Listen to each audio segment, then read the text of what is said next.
Our first speaker tonight is Sabhanaz Diya, and I'm sure I'm doing a bad job with that. I actually practiced it, and I apologize. A second-year Master's of Public Policy student here at the Goldman School. Diya has received fellowships and training from the Harvard Project for Asian and International Relations, the University of Virginia's Center for Politics, and INSEAD School of Business on Global Leadership, International Relations, and National Security. In 2013, she accompanied the U.S. Ambassador to Bangladesh, Daniel Mazina, to Washington, D.C. as an advisor on U.S.-Bangladesh relationships and on the global war on terrorism. She's worked as a consultant for Google in Bangladesh on issues of connectivity, net neutrality, and cybersecurity. This is somebody we all need to know given the complexities of the web these days and the problems of cybersecurity. In fact, you could help the president.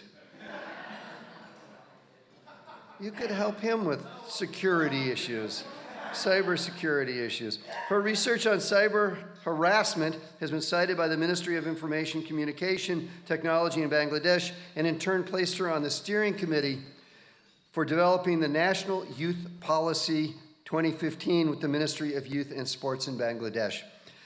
At the Goldman School, she applies training in economics and policy analysis to the intersection of technology and international development, really important area. She currently writes regularly for the Huffington Post. Our students are so amazing.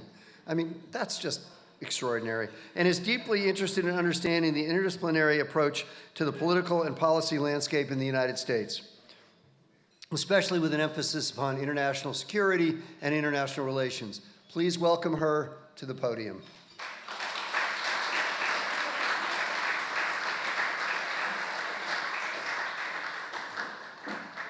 And I'm going to start by asking you, how do I say your name correctly? Because I'm very embarrassed. Sabhanaz. Sabhanaz. Okay. It's a Thank hard you. name. It's a hard. No, I'm not very talented. Thank you. You're welcome. Thank you, Dean Brady. Wow. So I'm going to start with the story. 4 months ago, I was walking home from Trader Joe's in downtown Oakland when I was stopped by a tall, decent-looking white man, and he started yelling at me.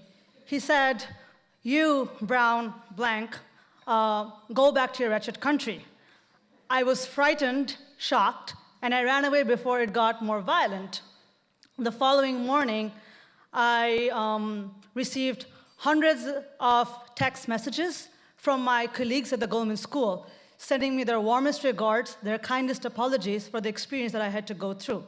And this is exactly why, when I'm standing in front of you today, I'm very, very honored, because I'm representing the best group of people in the world, my colleagues at the MPP program. I started my journey 2 years ago with a room full of strangers.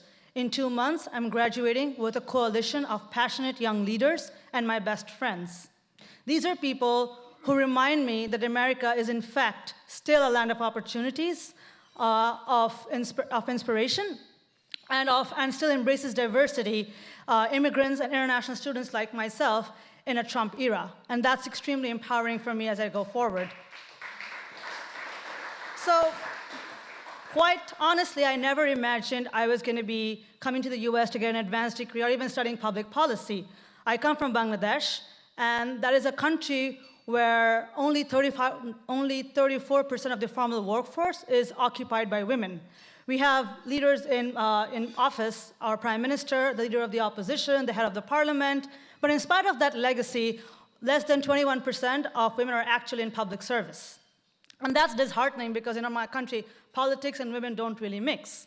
So the question that I get asked a lot is, why did I choose public policy? What happened to me? You know, something must have bad really happened that I came here. And you know, to understand that, it's important to understand the family that I came from. So I was born to middle-class parents in suburban Bangladesh. We had very humble means, but in spite of all of that, the value that I was taught from early on was the idea of equal opportunity, irrespective of race, gender, religion, or wherever you came from. And that's what stayed with me wherever and whatever I did in life moving forward. That ideology is what drives me.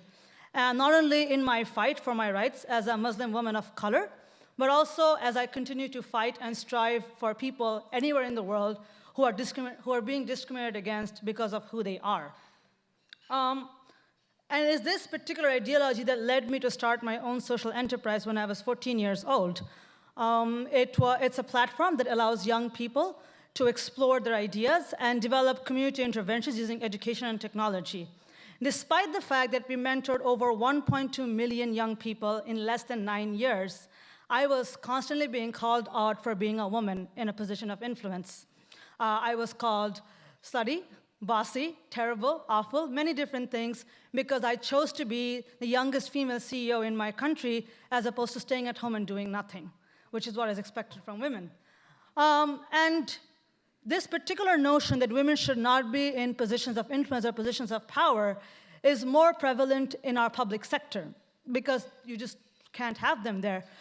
And that's kind of why I never really wanted to be in public service, because I thought that's not a place for me, until I was called to be on the committee for our national youth policy. And somebody said, you should work with young people. Why don't you come and help us out with this? When I got there, I was shocked how corrupt our system has become in the hands of very few politicians. It's not everybody, it's just a few of them. And I believe that there should be more good people working in this place. And that's kind of what drove me to pursue public policy. I believe that if you want to become a policymaker, you have to go and learn how to make policies. So very naively, I applied to a bunch of policy schools, and I came to Goldman because I just heard people here are really nice, and that was enough for me. That's good enough. And that's true, that's the best thing about it. So I came here, and I realized that everything that I thought about public policy my whole life is completely wrong. At Goldman, I learned that policy is not just about politics, it's about a very rigorous process, a very analytical process. I learned about the finer threads that hold our policies together. I learned about the exercises that go behind designing effective policies. But most importantly, what I really learned is that the most rigorous exercises in policies can actually separate politics from policy. And that's something that's really important for me, because I always used to think you have to be in a certain party, you have to be in a certain political alignment to do good policy work. But I realized that's not necessarily true. It's important, but you can also contribute beyond that. And that's the kind of rigor that I carry with me moving forward. So in addition to the rigor of the program itself, Goldman is also a school that has taught me to be incredibly reflective. It is a school where we step back and ask ourselves why we do what we do. It is a place where we learn to ask questions, where we probe more into the problem, where we don't jump to give a solution or an answer, because that's what you're expected to do, and we don't do that. And that really puts forward all these alternatives and this set of criterion with which you can evaluate the work that you're doing. And I think this particular analytical framework, or Jean Bardac's Eightfold Path, is something extremely powerful. I come from that business entrepreneurial background, and in that particular space, it's very hard for us to find common ground with governments. But when problems are being assessed and alternatives are being sort of evaluated upon, this particular notion of teaching, this approach to a policy analysis, is what makes Goldman very unique. It's what sets us apart, because that's what gives us an opportunity to work with different stakeholders and for us to be connected, and for public and private sectors to build bridges across. And that is the key learning that I take with me as I graduate from the Goldman School. So in hindsight, I'm still asked, why did you choose public policy? Why public policy? It's not that sexy at all, because you're in Berkeley. The sexier option is to open a startup. You become Mark Zuckerberg, become a billionaire. Public policy will not make you a billionaire. Or become an engineer, because STEM is also an exciting field. And I always tell them that public policy is the only thing that makes sense. It's what makes sense when all the businesses go bankrupt and we hit a recession.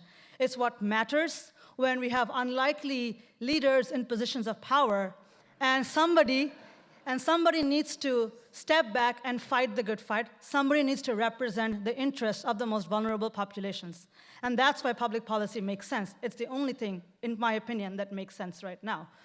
So I'm very excited to graduate, because I believe I'm graduating from the best program, with the best degree, and from the best place I can possibly be.